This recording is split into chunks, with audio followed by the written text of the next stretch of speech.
Кто-то сезон не заканчивает и катает всю зиму. Кто-то ставит велосипед на хранение и уходит на заслуженный отдых. А самые отчаянные, в надежде весной оказаться в лучшей форме, начинают крутить станки.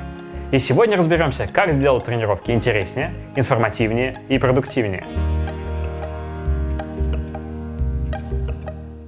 Не так давно и я присоединился к станочной братье.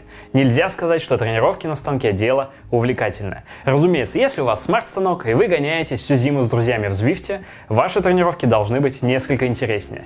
Но такое развлечение доступно, к сожалению, далеко не всем. В прошлом году мои тренировки были совсем не информативными.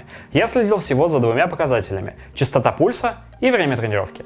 В этом году решил внести немного разнообразия и заказал датчики скорости и каденса. Датчики взял с Али, Magin S3+. Далее мы поговорим о самих датчиках, их возможностях, подключении и разберемся, нужны ли они нам вообще. Я заказал комплект из 2 датчиков. Приходят они в одной коробке, внутри лежит пакетик с самими датчиками и также 2 пакета с прокладками и резинками для их установки. Еще нам докинули рекламную визитку со ссылкой на приложение, но об этом немного позже. Первые впечатления очень положительные. Датчики добротно упакованы и по исполнению ощущаются качественными. Батарейки идут в комплекте, но чтобы все заработало, не забудьте достать из отсека с батарейкой защитную пленку.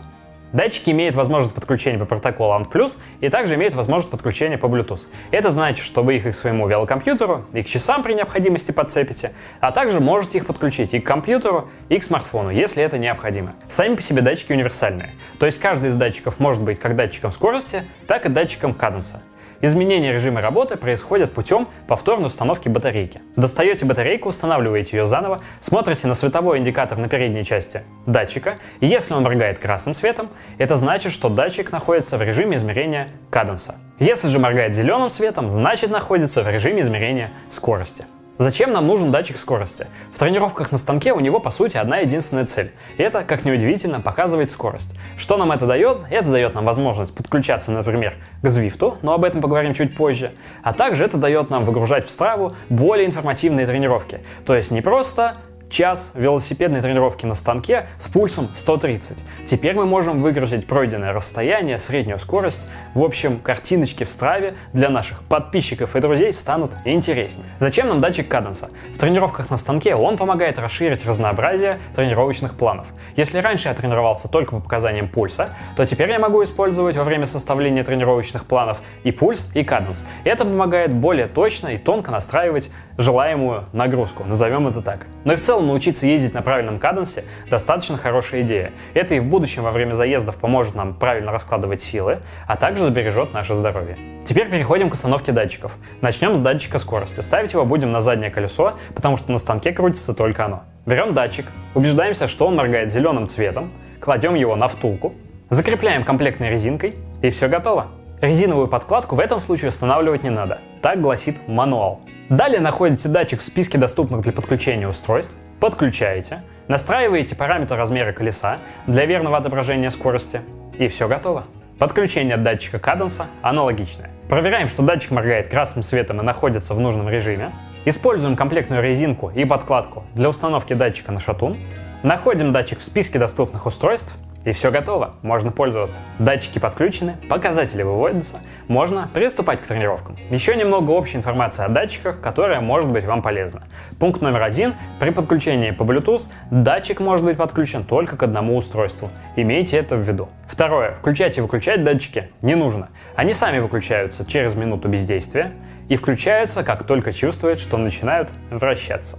Весят датчики по 9 грамм, батарейки должно хватить примерно на 500 часов использования, рабочий диапазон температур от минус 20 до плюс 50, пыль и влагозащита IP66. Оба датчика имеют подключение по Bluetooth, это значит, что их можно подцепить или к телефону, или к компьютеру и использовать, например, в Zwift.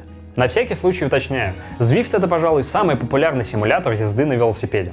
Как я уже сказал, эта программа есть как и на компьютерах, так и на телефоне. К ней можно подключить либо ваш смарт-станок, либо, как в нашем случае, велосипед с датчиками, стоящий на станке. И далее в приложении вы будете видеть визуальную симуляцию тех данных, которые передают либо датчики, либо станок. На смарт-станках функционал гораздо выше. Можно видеть свою мощность, можно делать полноценные тренировки, потому что есть симуляция рельефа. То есть, если вы едете, например, в гору, то станок увеличивает сопротивление, и вы чувствуете, что действительно едете в гору. Если едете с горы на картинке, то и крутить вам становится легче. Но об этом всем поговорим как-нибудь в другой раз. Я думаю, что будет отдельное видео с разбором функций смарт-станков и насколько отличаются ощущения во время тренировок на смарт-станке и обычном станке. Собственно, если помните визитку в самом начале, она и ведет нас на приложение, очень похожее на Zwift. Но что интересно, к этому приложению подключить датчики у меня так и не получилось. А вот к Zwift они подцепились за секунду. И в целом в таком виде с датчиками даже мой обычный станок можно уже отчасти использовать как смарт. Этот станок можно выбрать в списке станков в Zwift, и это позволит даже показывать какие-то ваты. Но я понимаю, что все это очень примерные значения, которые можно изменять банальной силой прижатия валика к колесу. Итак, станок я использовать не буду, и сейчас объясню почему. Не забывайте, что подписка на Zwift платная, и всю прелесть его использования я вижу именно со смарт-станками, когда у нас есть имитация нагрузки, имитация рельефа, и мы получаем достаточно достоверные показатели скорости, пройденных километров, средней скорости, набора высоты и всех этих цифрок, за которыми так или иначе практически каждый из нас гоняется. В моем же случае я получаю мультяшного велосипедиста в не самом идеально прорисованном окружении и никакой привязки показателей к трассе. Да, безусловно, программа может интеллектуально что-то подкорректировать и подогнать значения под реальные. Да, интерактивы могут добавить другие велосипедисты на трассе. Какого-то спортивного, скажем так, интереса могут добавить достижения, открытие новых шлемов, джерси и прочей подобной косметики. Но, на мой взгляд, все это не очень интересно. А подключение через ANT+, в моем случае Garmin, гораздо более стабильное, чем подключение по Bluetooth. Поэтому для себя я выбираю вариант подключения датчиков к часам. Они у меня выполняют роль велокомпьютера. А заниматься моим развлечением будет YouTube. Благо там очень большое количество видосов, как раз специально созданных для домашних тренировок на велостанке. Так, о самих датчиках рассказал, о том, как их подключать рассказал, о том, зачем они нам нужны, тоже рассказал. Кажется, на этом на сегодня можно заканчивать. Если у вас остались вопросы, добро пожаловать в комментарии, всем стараюсь отвечать. Если у вас есть дополнения по обсуждаемой сегодня теме, также добро пожаловать в комментарии. Думаю, мне и подписчикам канала ваш опыт может быть интересен. Возможно, вам есть что рассказать из того, что я сегодня упомянуть забыл. Но, как и всегда, жмякайте лайки, колокольчики и все дела.